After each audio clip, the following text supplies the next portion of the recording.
Hi, welcome to Conflict Story, where we bring you the best and most fascinating stories just for you. Let's dive right into one of those stories. It begins like this. I never imagined I'd end up in a showdown over my own private property, but life has a way of throwing unexpected curveballs. My name is Alex, and for the past 5 years, I've owned a stunning stretch of beach on the outskirts of Monterey, California. It's my sanctuary, a 2-acre haven of untouched sandy shores, rolling dunes, and a cozy modern cottage tucked away behind a grove of cypress trees. It's a place where I escape from the constant hum of urban life. Bordering my property to the north is an upscale gated community called Crystal Cove Estates. I made it a point to establish clear boundaries from the moment I moved in, erecting private property and no trespassing signs along the property line to avoid any confusion. For years, there were no significant issues. Occasionally, I'd spot footprints in the sand where a curious neighbor had wandered too far, but they never lingered or caused problems. That all changed one sunny Saturday morning in late June. The weekend had begun peacefully enough. I'd arrived the night before, eager to enjoy some solitude by the sea. After a quiet evening of grilled fish and stargazing, I awoke to the sound of waves and decided to take a morning walk. But as I emerged from the trees onto the beach, my jaw dropped. A full-blown party was unfolding on my land. Dozens of people sprawled across the sand, lounging under colorful umbrellas and sprawling on beach chairs. Someone had set up a volleyball net near the shoreline, and tables laden with food and drinks were arranged near the dunes. A booming speaker blasted pop music that carried over the waves, drowning out the sound of the surf. Standing at the epicenter of this chaos was a woman who exuded authority. She appeared to be in her mid-50s, dressed in a chic white linen jumpsuit with oversized sunglasses perched atop her meticulously coiffed hair. Even from a distance, I could see the air of entitlement radiating from her as she directed a group of partygoers unloading supplies. My heart pounded as I marched across the sand, fury rising with each step. "Excuse me," I called out as I approached her. "What is going on here?" She turned to me with a saccharine smile, clearly undeterred by my obvious irritation. "Oh, hello," she chirped. "You must be one of the new homeowners. I'm Karen Davenport, president of the Crystal Cove Homeowners Association. We're setting up for our annual summer beach party. You're welcome to join us." I blinked, struggling to process her audacity. "I'm not part of your homeowners association," I said, keeping my tone even. "This is private property, my private property. None of you have permission to be here. You need to pack up and leave." Karen's smile tightened. "Oh, I think you're mistaken," she replied with a patronizing chuckle. "This beach has always been used for our events. It's practically a community tradition. You see, we maintain the area, so it's really for everyone's enjoyment." "Maintain it?" I repeated incredulously, gesturing at the pristine sand and untouched dunes. "This land has been mine for 5 years. I've posted signs and marked the boundaries clearly. I'm asking you politely to leave." Karen's face darkened, her carefully constructed veneer cracking. "Listen here," she snapped, her voice low and icy. "I don't know who you think you are, but this beach is part of our community's legacy. I suggest you step aside and let us enjoy our event. If you want to make a fuss, I'll happily involve our legal team. My husband's a lawyer, you know." I stared at her, equal parts amazed and enraged by her gall. "Call whoever you want," I shot back, "but you're trespassing. If you don't leave, I'll be calling the police." Karen's lips curled into a sneer. "Go ahead," she taunted. "You'll be the one who ends up in trouble for disturbing a community event. Let's see how far you get with that attitude." Frustration boiling over, I turned on my heel and stormed back to my cottage, determined to make good on my promise. As I reached the tree line, I heard Karen's shrill voice calling after me. "Don't take too long, dear. The party's just getting started." Back at the cottage, I grabbed my phone and dialed the local police non-emergency line. The dispatcher's calm voice was a small relief as I explained the situation. "We'll send someone out right away," she assured me. Hanging up, I quickly gathered the documents proving my ownership: the deed, a property survey, and photos of the posted signs. I wasn't taking any chances. When I returned to the beach, the party had only grown larger. The music was louder, and more guests had arrived, filling every corner of my once tranquil retreat. Karen was at the center of it all, laughing and chatting as though she didn't have a care in the world. "The police are on their way. I announced loudly, cutting through the noise. You all need to start packing up now. Karen turned to me, her expression an icy mask. We'll see what they have to say, she said, her voice dripping with contempt. Nearby, a burly man in a security t-shirt crossed his arms and stepped closer, as if to intimidate me. I held my ground, refusing to back down. Minutes later, the wail of sirens broke through the din, and 2 police cruisers pulled up near the access path. Relief flooded through me as the officers stepped onto the sand. Whatever Karen thought she could get away with, it was about to end here and now. The police officers approached, their calm but authoritative presence immediately cutting through the tension. Karen, ever the self-appointed queen of Crystal Cove Estates, marched up to the lead officer with an air of indignation. "Oh, thank goodness you're here," she began, her voice dripping with faux relief. "This man has been harassing us and trying to ruin our community event. I need you to remove him immediately." The officer raised an eyebrow, clearly unimpressed by her theatrics. "Let's take a step back, ma'am," he said. "We'll hear both sides before making any decisions." Karen's confident smile faltered slightly as I stepped forward. I held out the stack of documents I'd brought with me. "Officer, this is my property," I said firmly. "I've owned it for 5 years, and I have the deed, survey, and photographs of the clearly marked boundary signs to prove it.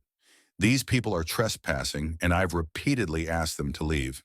The officer nodded, taking the documents and scanning them briefly before handing them to his partner. "Dispatch, can you confirm property ownership for 521 Coastal Lane?" the partner said into his radio. Karen's face reddened. "That's absurd," she sputtered. "This beach has always been part of our community. We've been hosting events here for years. He must have forged those documents." The lead officer held up a hand. "Ma'am, please let us do our job." He turned back to me. "Can you explain how this situation escalated?" I recounted the events of the morning, from discovering the unauthorized party to my attempts to resolve the issue peacefully. When I made it clear they were trespassing, I concluded, Karen not only refused to leave, but encouraged her guests to stay, and even taunted me about calling the police. Karen attempted to interrupt, but the officer silenced her with a pointed look. "We'll verify everything," he said. Moments later, his radio crackled to life. "Ownership confirmed," the voice on the other end said. "The property at 521 Coastal Lane is privately owned by Alex Walker." The lead officer turned back to Karen, his expression firm. "Ma'am, the records confirm that this is Mr. Walker's private property. You and your guests are trespassing. I need you to begin packing up and leave immediately." Karen's jaw dropped. "This is outrageous," she shrieked. "You don't understand the history here. My husband is a lawyer, and he'll have this straightened out by Monday. You can't just throw us off our beach." The officer's patience was clearly wearing thin. "Ma'am, the law is clear. This is private property, and you are trespassing. You have 30 minutes to vacate the premises. Anyone who refuses to comply will be arrested." The crowd, which had been quietly watching the exchange, began to stir. Murmurs of discontent rippled through the group as Karen's supporters realized they might actually have to leave. A few began gathering their belongings, shooting me resentful glares as they did. Karen, however, remained rooted in place, her face a mask of fury. "This isn't over," she hissed at me. "You've made a powerful enemy today." "I'm just protecting what's mine," I replied evenly. "You can try whatever legal tricks you want, but the law's on my side." For a moment, it seemed as though Karen might refuse to comply entirely. But with the officers watching closely and her guests beginning to abandon her, she finally relented. "Fine," she snapped. "We're leaving. But don't think for a second this is over." Over the next half hour, the party was dismantled. Umbrellas were folded, tables were packed up, and the blaring music was silenced. Several guests muttered apologies as they passed, clearly uncomfortable with how things had played out. Others glared daggers at me, but I ignored them. My focus was on reclaiming the tranquility that had been stolen from me that morning. As the last stragglers filed off the beach, the lead officer approached me. "Mr. Walker, do you want to press charges for trespassing?" he asked. I hesitated, torn between the desire for justice and the desire to move on. "Not this time," I said finally, "but I'd like it noted in case there are any future incidents." The officer nodded. "Understood. We'll make a report. Let us know if you have any more trouble." "Thank you," I said sincerely, shaking his hand. As the officers departed, I stood alone on the now empty beach. The quiet was almost jarring after the morning's chaos. For the first time all day, I felt a sense of peace returning. But deep down, I knew Karen wouldn't let this go so easily. This was only the beginning of what promised to be a long and bitter battle to protect my little slice of paradise. The days following the confrontation on my beach were surprisingly calm, but I knew better than to assume it was over. Karen Davenport didn't strike me as someone who accepted defeat gracefully. Sure enough, a week later, I received a formal-looking letter in the mail. It was from the Crystal Cove Estates Homeowners Association's legal team, claiming that my fence and property boundary infringed on their historic community beach access. I read the letter twice, my annoyance growing with each word. The homeowner association was demanding that I remove any obstructions, meaning my clearly marked fence, or they would pursue legal action to reclaim what they called rightful community property. The irony of their boldness would have been amusing if it weren't so infuriating. Rather than waste time stewing, I immediately called my attorney, a sharp and no-nonsense woman named Rachel Porter. Rachel had handled the purchase of my property years ago, and I trusted her completely. After a brief conversation, she assured me the homeowner association's claims were baseless. "They're trying to bully you, Alex," Rachel said confidently. "Your property deed and boundary survey are ironclad. Let me draft a response and shut this down before it goes any further." Within days, Rachel sent a formal rebuttal, attaching copies of my deed, the survey, and records proving that my property had been privately owned for decades, long before Crystal Cove Estates even existed. Her letter ended with a clear warning. Any further attempts to interfere with my property would result in legal action against the homeowner association. I hoped that would be the end of it, but Karen wasn't one to back down easily. 2 weeks later, while reviewing security footage from my cameras, I spotted her and two other homeowner association board members standing at the edge of my fence.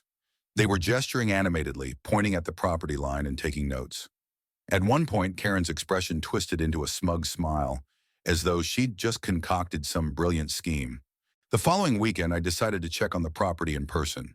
As I pulled into the driveway, I noticed something new. Laminated flyers had been zip-tied to my fence every few feet. I tore one down and scanned the text. It was a notice from the homeowner association, declaring that unlawful barriers were blocking historic public access to the beach. It encouraged Crystal Cove residents to contact local authorities to demand their removal. Furious, I ripped down every flyer and marched straight to my cabin to call Rachel. She was equally livid. "This is harassment, plain and simple," she said.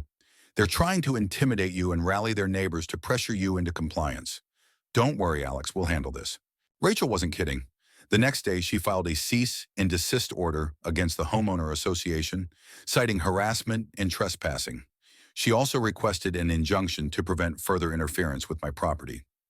Meanwhile, I hired a local contractor to reinforce the fence and install additional security cameras along the perimeter. If Karen wanted to escalate, I'd be ready. Sure enough, the legal filings seemed to pour gasoline on Karen's fiery vendetta. A week later, a group of homeowner association members staged a small protest outside my fence. Armed with handmade signs that read, "Restore beach access" and "No more barriers," they chanted slogans and waved at passing cars. Karen, of course, stood front and center, leading the charge with her signature air of self-importance. I stayed inside my cabin, watching the spectacle unfold on my security monitors. At one point, Karen approached the gate and began shouting into a megaphone, "Alex Walker, we demand that you stop violating our community's rights.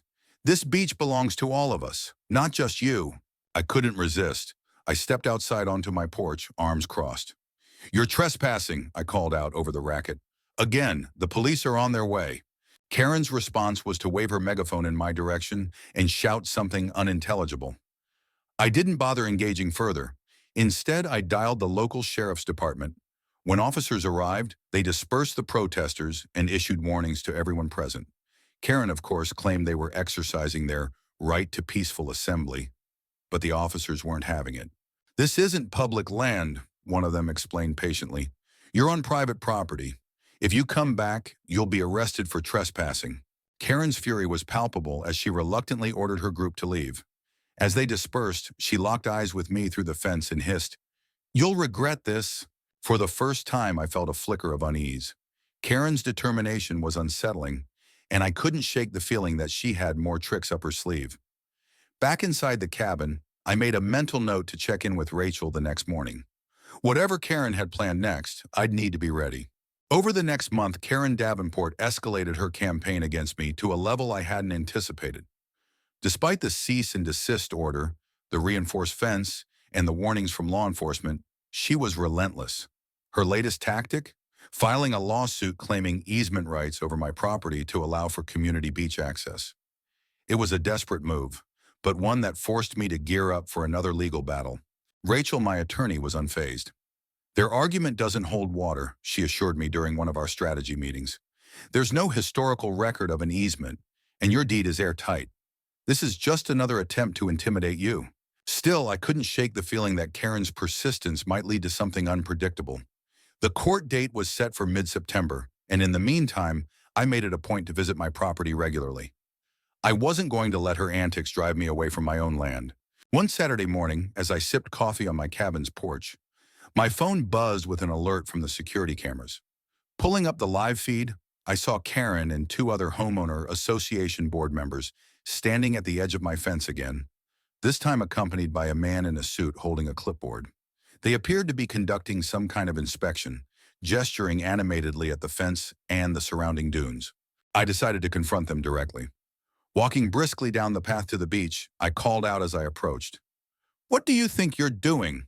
Karen turned, her expression one of smug satisfaction. "Good morning, Alec," she said, her tone dripping with condescension. "We're here with our legal consultant, reviewing the boundaries for our case. You'll see soon enough that your little fence won't stand in the way of justice." The man with the clipboard glanced at me, clearly uncomfortable with the tension. "We're just conducting a survey," he said, avoiding eye contact. "This is private property," I snapped. "You have no right to be here without my permission. Leave now or I'll call the police." Karen's smile faltered, but she quickly recovered. "We're well within our rights to inspect what we believe is community land," she shot back. "Call whoever you like, but it won't change the outcome of this case." Deciding I'd had enough, I pulled out my phone and dialed the sheriff's department. By the time officers arrived, Karen and her entourage were still there, though noticeably quieter. The lead officer, the same one who had dealt with her protest weeks earlier, gave her a pointed look as he approached. "Ma'am, we've been through this before," he said. "This is private property. You're trespassing again. Leave now or you'll be arrested." Karen's bravado finally cracked. After a few muttered excuses, she and her group retreated, but not before shooting me a venomous glare. "You won't win this," she hissed as she walked away. The court hearing arrived faster than I'd expected. Rachel presented a meticulous case, showcasing the clear property boundaries, historical records, and documentation proving that no easement had ever existed. Karen's attorney, on the other hand, struggled to substantiate their claims. The judge's decision was swift and decisive. The homeowner association's lawsuit was dismissed with prejudice, meaning they couldn't refile on the same grounds. Additionally, the homeowner association was ordered to pay my legal fees.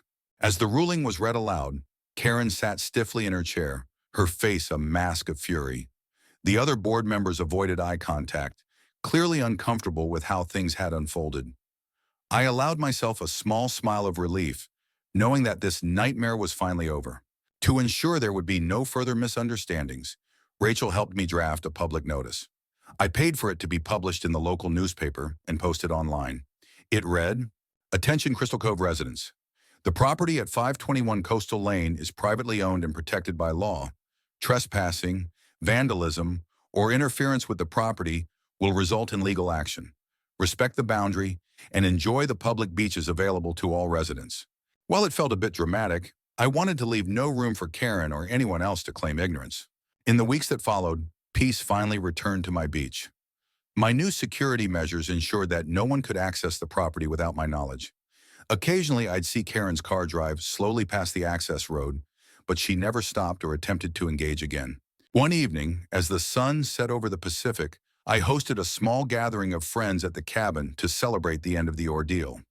Standing on the porch, a glass of wine in hand, I watched the waves roll in and felt a deep sense of satisfaction. I'd fought hard to protect my little slice of paradise, and I'd won. As the laughter and conversation of my friends filled the air, I raised my glass in a toast. "To standing your ground," I said, "and to never letting a Karen ruin a good beach day." The group erupted in cheers, and I smiled, grateful for the peace I'd worked so hard to reclaim. Are you hungry for more slices of stories?